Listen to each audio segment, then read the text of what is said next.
il faut effectivement se mettre autour de la table. Il y a des idées qui sont bonnes à prendre à droite et il y a des idées qui sont bonnes à prendre à gauche. Donc voilà, c'est tout ce que je dis. Voilà. Et je suis désolé, Madame Obono, c'est pas pour vous attaquer, mais vous voyez quand vous dites... Vous allez quand même le faire. Non, je vais le faire. Non, je vais le faire très gentiment, Daniel. Je vais le faire très gentiment. Quand vous nous avez parlé de compromis lors de ce budget-là, parce qu'effectivement, on n'a pas appliqué, vous avez pas voté tout le programme du NFP, on est d'accord. Je suis d'accord là-dessus. Mais vous voyez la différence entre les gens du Parti socialiste. Aujourd'hui, j'ai entendu votre présidente de groupe, Mathilde Panot, s'inquiéter de ce que le Parti socialiste larguer les amarres. Il faut qu'ils reviennent à la maison. C'est pas un ordre, mais quand même, ça va pas du tout. Je pense qu'ils veulent faire des compromis sans sortir de leur qualité d'hommes et de femmes de gauche.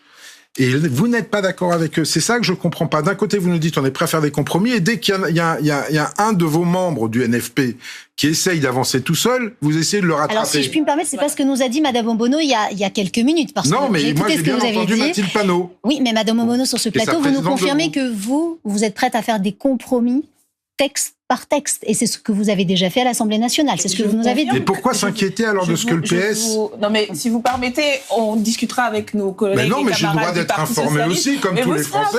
Mais vous qui êtes pour la liberté d'expression, excusez-moi, et d'information, puisque vous placardez le nom de tous les... Augmenter les le nom de tous ceux qui ne veulent pas la censure sur tous les réseaux sociaux. Expliquez-moi pourquoi.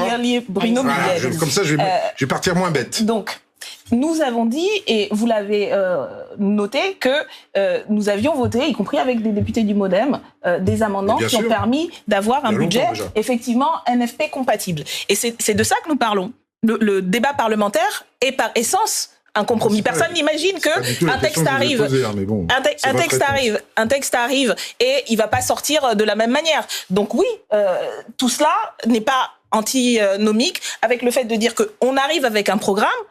Donc, excusez du peu, nous souhaitons vous appliquer notre programme parce que nous pensons que c'est pour le bien du pays. Et qu'ensuite, on arrive à des compromis dans le débat parlementaire parce que l'intelligence collective fait qu'on arrive à avoir un certain nombre de propositions. C'est quoi qui vous convainc pas ici, Bruno Millem? C'est quoi qui vous convainc pas? Dans ce cadre, nous pensons que l'ensemble des députés du NFP, et donc on préfère avancer ensemble, l'ensemble des députés du NFP qui ont voté les amendements qui ont permis qu'on ait un budget NFP compatible doivent continuer dans ce sens-là. Donc ce ne sont pas des ordres, ce sont des discussions qu'on a.